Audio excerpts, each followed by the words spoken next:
1. You the teeth in the neck gambit obviously starts all of this. Don't think I'll forget that. Don't expect for one moment you're going to get off too easily. You might not be the only one to blame, but you're still mostly to blame.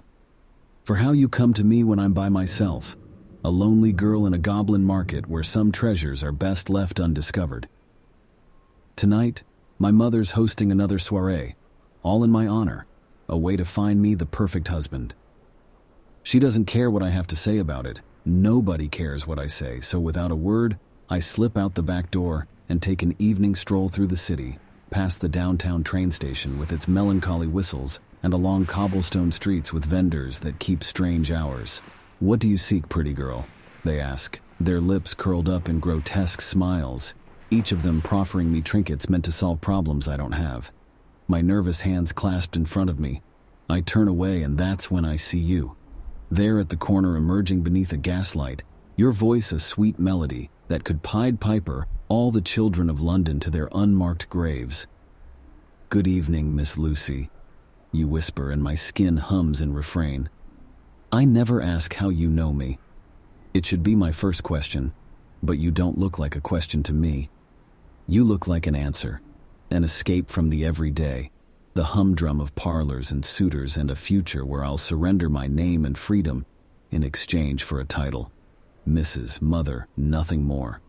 But you pretend to offer another way. In an instant, we're together, perched side by side on an iron park bench, and you share everything about yourself, where you came from, how you traveled aboard a ship named after Persephone's mother, a woman who knew loss so intimately. Your gaze speaks to me of loss, too. It feels as though you already know me, that we've met like this 1,000 times before. So I lean in and whisper my secrets in your ear.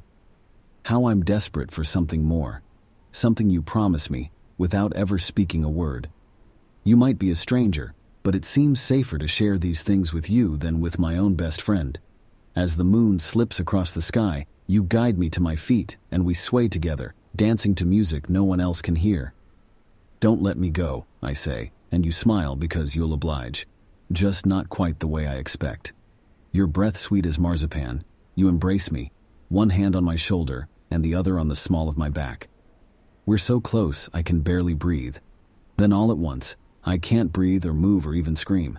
When you finish with me and I return home, my head heavy and vision blurred, the party is long over and the house has gone quiet. In my own bedroom, nothing looks familiar. Not the faded floral wallpaper or the vanity arrayed with candlesticks or the canopy beds, one that's mine and the other with Mina curled up in the dark. "Are you awake?" I ask, my voice splitting in two, blood on my hands, blood that's all my own. But she's already fast asleep, and it isn't worth waking her now, even if I could form the words to tell her what you've done to me. 2. My mother. She could have warned me. She could have stitched crosses into all my corsets and brewed me vervain tea until my blood was brimming with it, and you wouldn't have wanted me.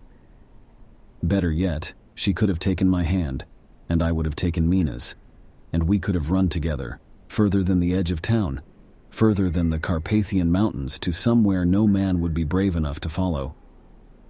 But that isn't what she did. It isn't what any of our mothers have done. This is the world they inherited, and it's the one we'll get too. Perhaps we shouldn't expect anything more. My father, with his bulging bank account and dirty fingernails, is below mention. Sometimes men can be far crueler than monsters. 3. My best friend. Mina, sweet Mina, a light of all lights. Even if my mother wouldn't have come with us, we still could have fled this city of death.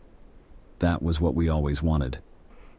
"Shall we run away together today?" I'd ask, back when we were just girls who didn't know enough to know we should be afraid. "Tomorrow," she would whisper, and we'd laugh and dance together in the garden maze, our fingers entwined, fresh blooms of wisteria woven through our hair.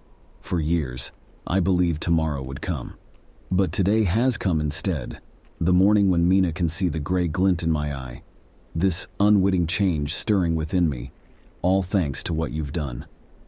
Now she only shakes her head. "We're not children anymore, Lucy," she says, "and I suppose this means we can no longer dream."